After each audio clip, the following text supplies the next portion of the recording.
Hi, it's Simkray here, and today's video is going to be about how to write a good intro for your webcomic. I think a very common mistake new writers make, including me when I first started, is just info dumping at the very start of the webcomic. If you don't know what info dumping is, it's basically when you explain away parts of your story's lore at the very start so you can skip to the more interesting parts a lot faster.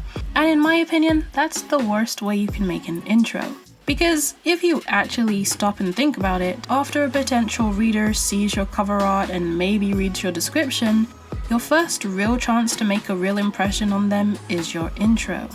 So if you basically waste that by dumping a whole load of text and lore on them before you've actually really introduced your characters and established a connection with the reader, they're not gonna feel as connected to those characters once you actually get started with the actual story. So they're not going to care as much about the things that happen to your characters.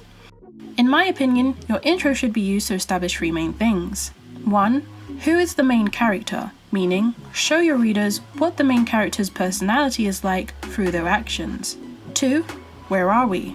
Meaning, show the readers what kind of world we're living in and what their environment is like by actually drawing it out.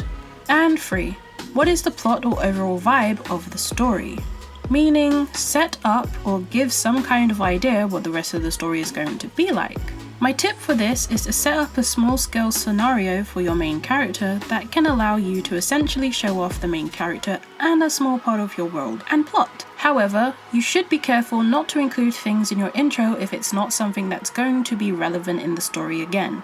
Meaning, if you start your comic off with an epic space battle, but your main story isn't set in space and nothing else space related happens in your whole story, that's gonna be misleading for the reader. Kinda like when you have a character that carries around a cool weapon or object but never uses it. It just always feels like a letdown to the reader. I like to think of my stories like a meal, where your intro is basically the starter that allows people to taste a bit of your story to see if they like your cooking before moving on to the main meal. And chances are, if your reader likes your intro, they'll also like the rest of your story too. At least that's what I like to aim for. I also think it's important to keep in mind that you don't need to treat your readers like they're stupid. Majority of the time, people can put 2 and 2 together themselves. In fact, a lot of readers like to be able to theorize about things anyway. So if you're basically dumping all your lore at the start, you're taking that mystery away from your readers. So my advice is, figure out interesting ways to present backstories and certain information about the world and scatter it throughout your story. You only need to explain something if it's important to the plot, or will help the reader understand why something is happening.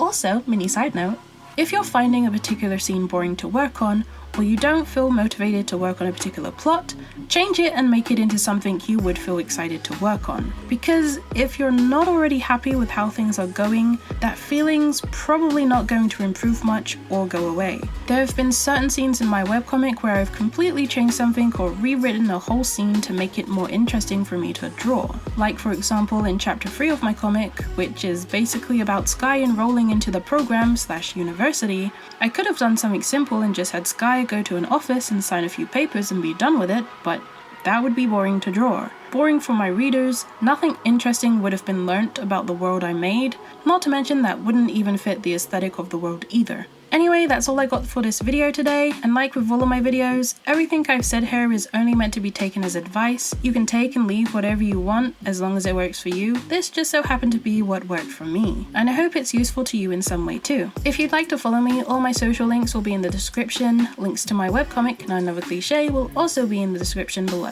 Okay, thanks, bye!